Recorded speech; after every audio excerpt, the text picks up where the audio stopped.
from the somatic economy to the awareness that has never been poor. The doctor writes it on the chart.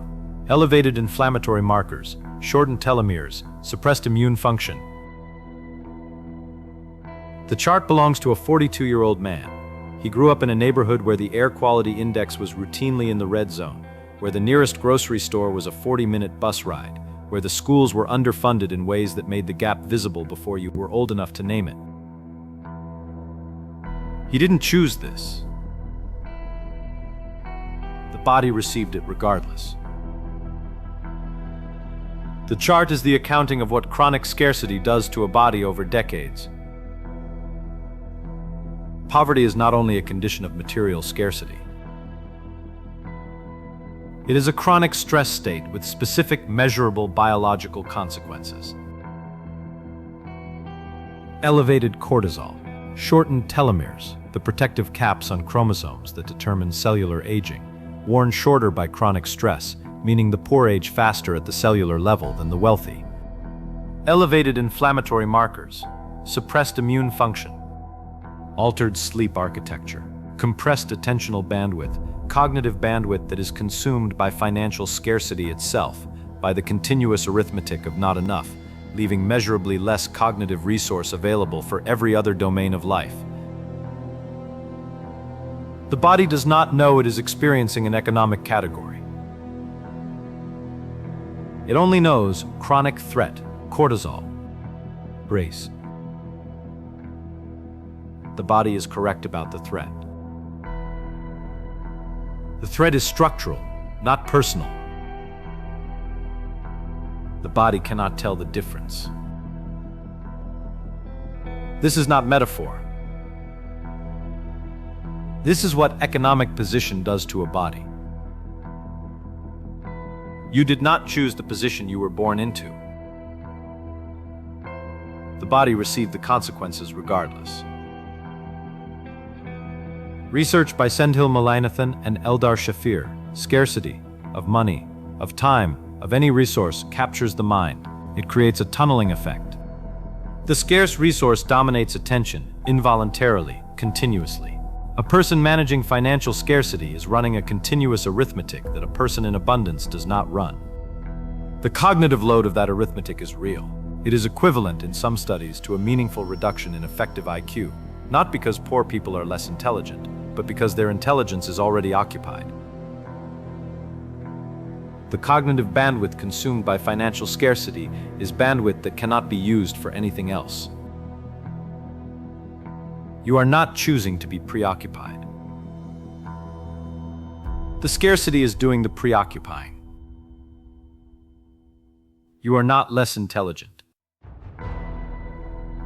You are more burdened. The burden is not equally distributed. It was not equally distributed before you arrived.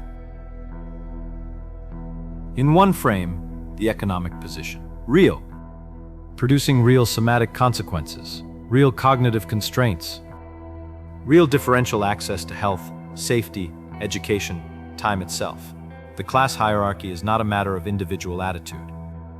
It is a structural feature of the social arrangement maintained by law and custom and the specific distribution of inherited advantage. In the other frame, the consciousness in which the economic position is experienced. This frame does not cancel the first frame. It runs simultaneously with it. The consciousness that is present for the cortisol elevation, for the attentional tunneling, for the arithmetic of scarcity, that consciousness is not poor, not because poverty doesn't matter, because what is aware of poverty is not itself subject to the condition it is aware of. The watcher of poverty is not poor. This does not solve the poverty.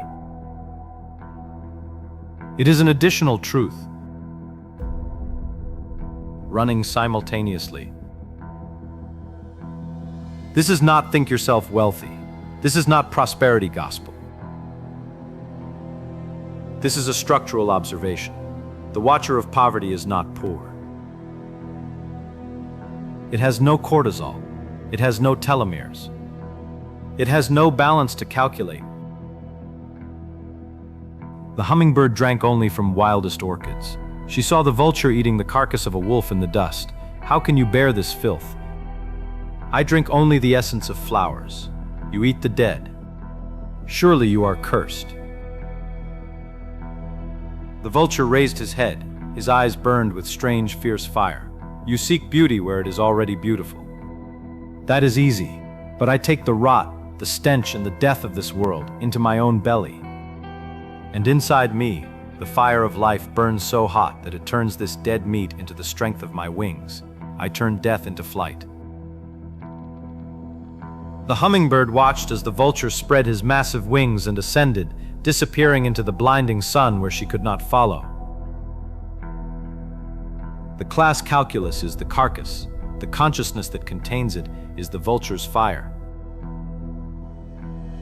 Not despite the rotting material. Through it. Bhairava, in the Vijnana Bhairava, the final dharana, the 112th, returns to the first. Bhairava is what you already are, not what you become through spiritual achievement. What you already are, regardless of the state you are in. The consciousness that is present for economic scarcity, for chronic stress, for the somatic consequences of an unequal distribution of everything.